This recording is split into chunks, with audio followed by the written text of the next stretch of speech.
This is the 2025 Kia EV3. I think potentially one of the best cars on sale right now, full stop. It's just won World Car of the Year 2025, and I think it's easy to see why. It's a small family SUV packed with tech, sustainable materials on the inside, and loads of decent refinement features. So with this having such a good range and an overall really practical package for the price, I think potentially it might be your next family car pick. But how does it stack up against the competition, and what makes it so special? Well, I'm going to take you on a full tour of the car today and take it out on the road and see what you think. Before we get started, if you are interested in leasing one of these, please do check the link in the description below for all the best lease deals. So there is effectively only one drivetrain to choose from, being a 201 horsepower front-wheel drive motor, 0 to 60 in around 7.5 seconds. Now, the entry-level Air model can come with a standard range, 270 miles combined, 58.3 kilowatt-hour battery, but most of the cars are the kind of extended range ones, which are 81.4 kilowatt-hours, good for around 375 miles combined. In terms of pricing and specifications, the EV3 starts here in the UK from around £33,000 for the entry-level Air model, which has some kind of standard matte black plastics on the outside, 17-inch alloys, a bit of a rugged look to it, but it does have highway drive assist as standard, heated seats and steering wheel, and the dual 12.3-inch displays with the 5.3-inch climate display. So quite a generous spec as standard, but doesn't look quite as good as the rest of the lineup. But there is a big jump then to the GT line model, which I have here today, which is £39,000. So that comes with 19-inch alloys, gloss contrasting body panelling, LED lights with vegan leather, tints on the rear, wireless phone charging, and automatic door handles which are electrically operated. It kind of then makes me think, why wouldn't you step up to the GT Line S at 43,000, which has much more spec as standard? And what I love about Kia is they put absolutely everything on it. So it's got 360 cam with blind spot cameras when you indicate, it's got reclining front seats, Harman Kardon sound, a sunroof included as part of the spec, ventilated front seats, head-up display, and a power tailgate. So it's a big upgrade for £3,000, and I imagine if you're looking at this in a dealership with, you know, dealer contributions and so on and so forth, or if you're leasing one, you're probably going to be able to get that top end trim for similar money to the one just below it if you look in the right places. So I do think probably the middle of the road is the place to be if you're buying at retail, but if you're getting a bit of a discount, I'd say just go all out and get the GT Line S if you can. But the entry-level Air is definitely well equipped as standard. So having a look around the car then, I think it does look quite good. Some people say it looks a little bit Lego and a little bit blocky, but I actually quite like the styling. So this is in shell grey metallic is the colour that you're seeing here today, and it is quite a gloomy day, so you can't really see it pop, but it does have a nice metallic flake to it.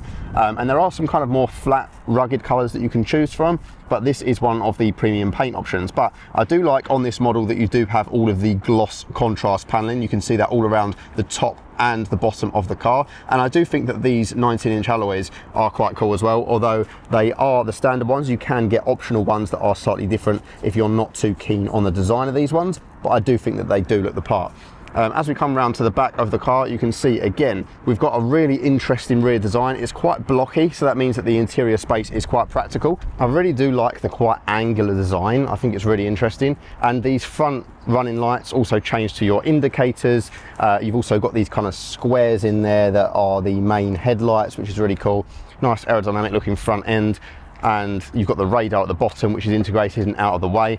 And also you've just got quite boxy body lines, which I think is quite cool. It reminds me of like a hybrid almost between the Kia Soul and the Kia Niro, but it's made quite a good looking thing. And the boxy rear, as I say, does make it quite practical. And I do quite like the design overall. It's just a little bit different, and people do tend to take a look at it as it drives past because it is just that little bit different to the rest of their cars. And I guess you could say it is almost like a really shrunken Kia EV9. Rather than this being on a cable, it just folds down, which is a nice little touch. It makes it nice and neat, and you've got the button for the release there. It's quite a convenient spot for it, really, being at the front of the car. So yeah, it's kind of out the way, and I guess some people prefer it at the back, but this is just fine. And a full charge on a 150 kilowatt fast charger will take about half an hour roughly. What is nice is on the GT Line and GT Line S cars, as you approach the car, it will detect the key and automatically unlock and present the handles to you electrically, so you don't have to kind of press them in the other side, which is really nice. So let's step inside and give you a full tour of the interior. Now the interior is where this car really shines, and that's partly down to all the sustainable materials, which I'll talk about shortly, but let's have a little look at the layout first. So I really do like this door card. So you've got this contrasting kind of cream finish here, which is plastic, but it's smooth and it's nice and it's solid. And you've got a bit of padding here for your elbow and some textured plastic at the top, which isn't too scratchy. It's got almost like a slightly rubberized finish to it. which is really nice. And you've got a nice handle, which is easy to operate. And what I really love is this contrasting stripe here, which has some ambient lighting running down it, and it also has your heated seats and steering wheel on the door, which is really cool. And you've got a space for a bottle in there. You've got the grille for your speaker system, which is excellent, by the way. This one doesn't have the Harman Kardon, which is present on the top trim, and this is still really good, even better than the Bang & Olufsen that I had on a Ford last week. You've got a sill as you get in the car here, and on this one you don't have the full recline seats, but you do have the artificial vegan leather, and it has this really nice mesh headrest which is adjustable. It's got a nice click function to it. It's padded, you can see it's really breathable, absolutely lovely. And then you've got this contrasting with the kind of perforations. It looks really cool. You've got GT line in the sort of the back of the seat here, and this vegan leather is really nice. It's soft, it's supple, and it's got enough give to it. So you've got some electric adjustment on the side. It's worth noting that entry-level air car does not come with this electric lumbar adjustment, which I think is quite essential.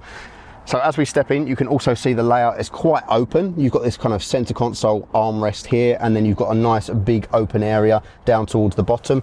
And on the right hand side of the car here, you've got some ambient lighting, you've got this nice fabric, and you've also got some contrast here, your parking brake, and also your traction control buttons, a few different controls down here.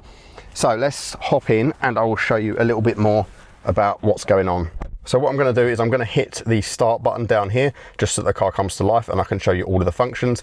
As you can see, the gear select is done on a rotary, which is really easy to use, and you've got park at the end. It's a really easy thing, and obviously you have to operate that anyway after you start the car, so it kind of makes sense for the power button to be there.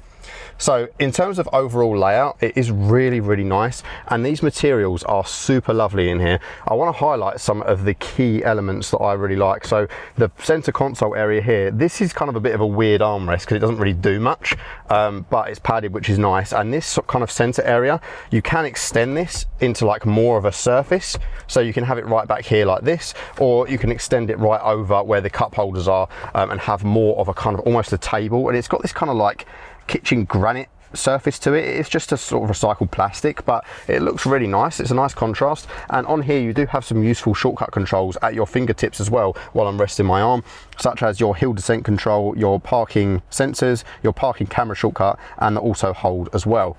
And down here is a similar story. We've got a large area which is kind of all rubberized, so you can fit whatever you want down there.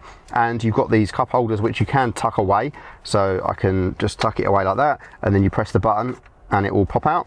And you've also got an NFC charger as well, which is pretty useful because you can pop your phone here and have the cable trailing through here. So I've got the cable plugged in up here, and you can see there's an option for just a charging one. There's also an option for the one that has charging and connectivity, and also there is a 180 watt 12 volt outlet there, which is really cool. I really like the steering wheel. This is pretty much the same as in the EV9 and the new facelift EV6 with this nice contrast on it. It's also got a capacitive sensor in the top, so that when you've got the automatic highway assist steering on, you don't have to constantly make adjustments. The car will just detect that you've got your hand on there and it doesn't bother you, which is really nice. I also like the use of gloss grey plastics because it's shiny and nice, but also it doesn't attract fingerprints and scratches in the same way that gloss black does. So it's quite a nice function. And you do have on here your one-touch highway assist, so you press that, the car will steer itself immediately on the motorway, which I absolutely love. On the right hand side you've got some media controls, and you've also got a star button, which is a shortcut you can program to your pleasing. And your drive mode select, similar to in Genesis cars, is down here, so you press that and it changes your drive mode on the fly, which is a really cool option. And as I was saying before, I do really like that you've got your heated steering wheel and heated seat functions just tucked away on the door here. I think it's a really intuitive place for it, and it frees up some space on the center. But in the center you do have physical climate control. So I've got a temperature dial here, I've got a fan speed one here, which also turns it completely off or sets it to automatic, your hazards, and also your ventilation mode and your temperature for the driver's side. And then you've just got a power button and volume wheel here. These are capacitive along here, but they are nice shortcuts. And again, you've got a start one which you can program to your choosing, and when you press setup, it will just take you to the main screen which has all of your settings and that kind of thing, which is really good. And what you'll notice is you've got these two massive 12.3 inch displays here, which are really functional. This one in front of me doesn't have an awful lot of information on it. I can control it with the steering wheel, and it will show basic things like, for example, your trip information. It shows like your range, tire pressure, that kind of thing. You can have like your navigation. You can see it is quite glossy, but it's bright enough that you can see it quite comfortably. And you can see here as well, there is a climate control screen. Now the climate control screen, you might notice, is kind of obscured by the steering wheel, and that is the only real complaint I have about ergonomics in here. But it's one of those things where I'm glad it's there, because if I just look round, you can see all of the information for the climate control all of the time. So it just means that, like, I don't have to go through a sub menu. I can always locate this. Infotainment screen is really, really good, as expected on any Kia nowadays, really. So it's got your typical information on there about like your battery regeneration and all the different bits like that, but also it's got lots of key information about your sound. You can change and do the equalizer. Like I said, this stereo is really good as standard. I apologise for the fact that the exposure on the camera is not happy with this in here. It's just because of the screen being dark at the moment. You've also got new features similar to in Tesla. So you've got a YouTube app, and you've got some like entertainment games and stuff, voice memos for jotting stuff down. You've got your weather calendar, your sports. It shows like sports information and scores.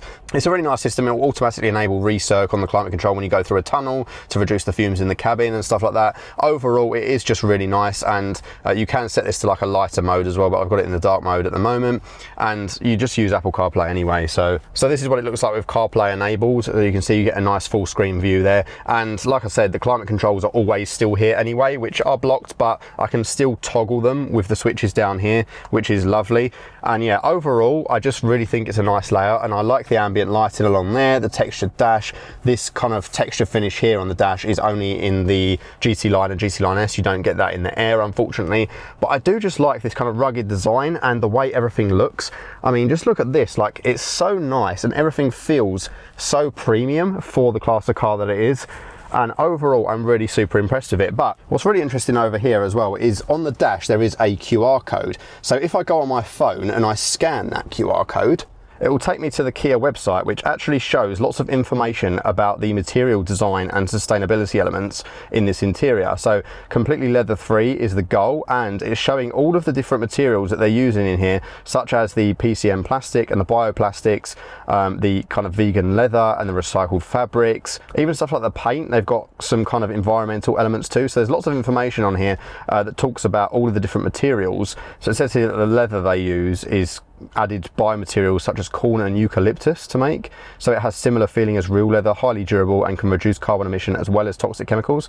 So yeah, really interesting. It just kind of goes to show their commitment to the kind of sustainability and the eco-friendly credentials of the car, and it really shows. Like, the materials in these EV line cars are really interesting, but also they feel really nice too. It's worth noting as well, on the back of the steering wheel you have paddles which will adjust your regen braking mode, so you can go all the way down to one pedal drive or all the way up to kind of a normal feel. There is a glove box. It is quite small, however. In terms of the stalks, everything is really well damped, and when you adjust something it shows up on the screen exactly what you're doing, which I think is really helpful. Rear handles are at the top at the back there, and as you see there is a nice flat load floor, some space in the back of the seats, some hooks on the back, and also your USB charging in the sides of the chairs, and some storage in this cubby down here. You do have a armrest in the middle with two cup holders, which is nice materials, and also a standard 60-40 split on the rear, and some ISOFIX points which are kind of hidden away between the seats. So stepping into the back of the EV3. Now, I do have enough legroom even with this in my driving position at 6 foot, which is quite impressive, and headroom as well. Although this doesn't have a sunroof back here, I've still got a couple of inches of headroom even sitting in my normal position. And the only thing to bear in mind is there's not much in terms of rear features, so there's not a lot of adjustment on these rear seats and the kind of slide in and recline that you might find on some other more premium cars, which is a bit of a shame. It's not as versatile, but overall I'm quite impressed with the amount of space, and being designed as an EV from the ground up, it means that it's got a totally flat floor back here, so even with 3 passengers you've got plenty of footroom as well, which is nice. Now, I don't have an ultimate amount of thigh support and it doesn't extend very far, but even sitting behind myself I could see myself relatively comfortable on a long journey, and you can adjust the headrest up to make it quite comfortable as well. Overall the seats are supportive, and I think you should be fine with 2 large adults, but the middle seat definitely more suited to someone a little bit smaller just because of this console being in the way. Space in the back is pretty much the same as in a electric Hyundai Kona, so this one doesn't have an electric tailgate, but it's quite easy to operate. You can see I've got a nice grab handle here to put it down with, which is really nice, and the retractable load cover is really easy to use. You just pull out and move it back and it just pops out on pressure fits, a bit like a shower rail. And you do have a few hooks back here, nothing too spectacular. You can see I've got my coat in here at the moment. Underneath you do have a nice kind of deep well in the back, so you've got a tyre kit back there and also your charging cable. And yeah, overall it's not too bad really. And if you lower the rear seats, let's go boom and boom. With that out of the way, it does provide you with a pretty large area overall, and it is nice and flat. It's a completely flat load lip, so you can put stuff over there, which is really nice. And there's not much going on back here, like there's no kind of additional features, but there is two large kind of wells in the sides which you can use to kind of dump stuff down, so that's good. And like I say, you can adjust this boot floor to make it lower if you want to use a little bit more of this rear space here, but with it in this standard position, it just provides a nice area to work with. I think that about sums it up back here. Like the rear seats and the boot are kind of functional, they're just not as well equipped as some of the other cars in this segment, but I really don't think that that's much of a big price to pay. So if I go in through the rear, you will find that actually it is kind of a one-handed operation, which is nice. If I put up this bench here, you can see the seatbelt has this kind of runner, so it stops it from snagging, which is nice. So the seat is now back up and I can just free the seatbelt, so that's actually pretty useful. Right, I'm putting the car into its sportiest mode, and let's go for a 0 to 60 pull. Oh, a bit of torque steer from the front end, and there's 60, not bad. What I will say is that refinement is really, really good in here. I get a tiny bit of wind noise from this pillar being a boxy shape, but overall, if I've got a little bit of music on, I really don't notice much road noise at all, and I can almost never hear any cars driving past me. It feels like a much higher end car in terms of cabin refinement because of that, and I think it is helped by the kind of noise reduction tyres they've got on here. And overall, the quality of materials and the sort of insulation of the doors, I think, is just a massive contributing factor. Also, I've been so impressed with the stereo in here because it's not the high-end Harman Kardon one in the GT Line S. I thought it was going to be kind of mediocre, but actually this is better than some of the premium options I've tried in other cars. Overall, it's just a super comfortable ride and kind of similar in terms of plushness to something like a Skoda Elroq or a Renault Scenic or something like that, which are kind of bigger, more expensive cars. So overall, at this kind of size, I would expect it to be a little bit more kind of rugged and intrusive when it comes to how it rides, and actually it's quite soft, but not too soft, if that makes sense. It's just about right. In terms of actually driving along, cruising, using the car day to day, something that is really useful is the fact that the driver assist features are all included completely as standard, so including your one-touch highway assist. So I literally press that button, the car is now steering itself completely. I don't have to do anything else. I can set cruise control if I want to with radar, but if I just want steering, I can just press steering, and as long as I've got my hand touching the wheel, it knows that I'm here and it doesn't have to pester me about it, and I can just press the button to turn it off. It's so useful for longer drives to reduce fatigue. And talking of, the seats are super comfortable. I absolutely love these mesh headrests. They're really adjustable and they're just right, nice and kind of ventilated as well in terms of the mesh fabric. It's just a really, really enjoyable experience. And I've got places for my elbows to sit. I can get in really good driving position, and as long as you don't get the base car, you do get lumbar adjustment as well. And you get the full recline relaxation seats on the high-end GT Line S, which is really cool. And on this one, I don't have the blind spot cameras when I indicate. They would normally appear on the dashboard as cameras. But I don't have that. I don't miss it too much because I've still got blind spot warnings on the mirrors, so that's not too bad. That's the car telling me that I need to be looking at the road, which is a very valid point. The only thing that really changes drastically with the drive mode is the throttle response. Like in the eco mode, you fully put your foot down on the throttle and it's not that responsive. In sport, it's very responsive. And you do get some animations on screen. You can kind of train yourself to drive a bit more efficiently based on the fact that you can see when the car is charging and stuff. I leave it in level 3, which is iPedal mode, so it will come to a complete stop if you want it to, and it will also do full one pedal drive. Takes a little bit of getting used to because there's a bit of a dead zone at the start of the pedal. It's very sensitive for the first like 1% and then not much for the next 10%, if that makes sense. So that is something to adjust to, but you soon learn the car and it is really useful for pottering about in traffic and using the regen braking. And you can use the paddles on the back of the steering wheel to completely free it up to make it a lot more like a normal car where you have to use both pedals and there's not much engine braking at all. So I'm going to get it onto some more twisty roads now and see how it handles. I'm going to start off with a roundabout. I'm just going to send it around here and just see what it can do. It's quite a heavy car, about 2.3 tons. Front wheel drive definitely impacts the handling a little bit, but you know what? it holds on quite well. I was expecting a lot of understeer there. It didn't really understeer. You can see me being thrown around quite a bit. You can probably hear all my equipment being dashed about the car, but overall it's not too bad, to be honest with you. And like I say, 201 horsepower, it's not going to light your hair on fire when you stab the throttle, but it is definitely adequate in terms of torque. Off the line it can feel a little bit sluggish at times, but that's only kind of comparing it to some other cars that have a lot more power as standard, and this is sufficient. It's not hot hatch fast, but it's quick enough. Onto some more challenging roads now, and when you put your foot on the floor, you do notice you get a bit of front wheel drive torque steer, which I actually quite like. It makes it quite fun. There's no rear wheel drive option or four wheel drive option, so you are a little bit stuck there, but I don't think it really needs it. Like, it doesn't really wheel spin or wheel hop off the line. The traction is quite good. I also like that as you're driving along, the assist features aren't too intrusive. So it used to be the case in Kias that it constantly tugs you back into lane and it makes bonging noises all the time, and it's super frustrating to use. And also the speed limiter warning is now obviously being standard on cars. That is a thing as well. But in this, you can reduce the volume to a point where you can barely hear it. So that's really welcome. And it means that you don't have to constantly faff about every time you start the car. So that's a really welcome addition. On a road like this, I can feel the weight of the car, but the brakes are quite inspiring. I don't feel like they bottom out too bad. They're not terribly spongy for electric brakes. Definitely not the best that I've tried, but you know, they feel okay. And overall, there's more body roll than I would like, but it's definitely not worse in class. It's not what I call a fun and agile car. It's just adequate. It's definitely going to deal better in terms of everyday comfort and refinement. When it comes to like twisty stuff like this, I can feel the weight of the car, but it is quite straight and true, and I do like that you can play with the torque to get a bit of torque steer from the front of the car and things like that. I just wouldn't expect it to be rivaling more sporty alternatives. Like something from Volkswagen Audi Group is probably going to be a little bit more on the playful side, especially rear-wheel drive offerings. So I'm going to really push on down this road now, and yeah, I can feel the steering kind of doing its own thing a little bit, and there's not an awful lot of texture through the wheel, and there is a bit of body roll and a bit of delay to the input, which means that it isn't particularly agile.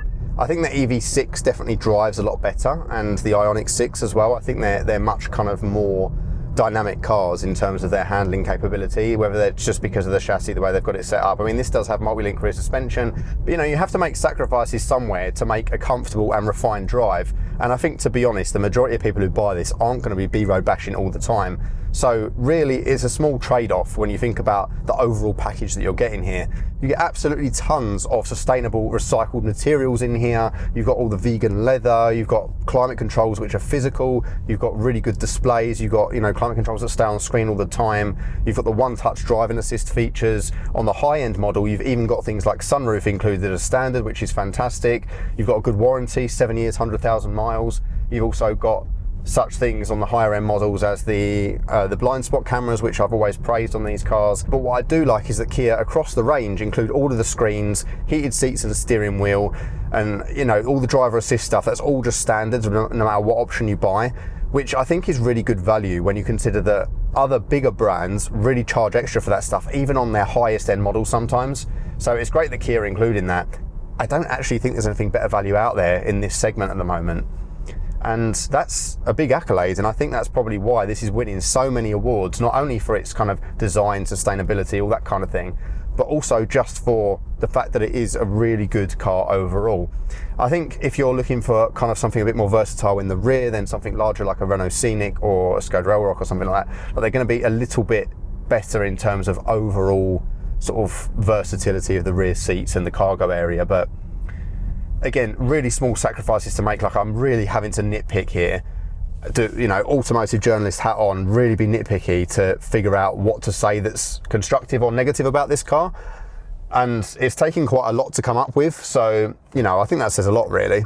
Thank you guys so much for watching. Please do like, comment, subscribe. It really does go a long way. You don't have any idea how much that helps me out. That subscribe button will be flashing. Please press it. And thank you to Kia for sending me out the car. I really appreciate it as always. Yep, it's not quite as fun to drive as I would like personally day to day, but a lot of people just want something that's really good. And this is that. So I'll see you in the next one. Bye-bye.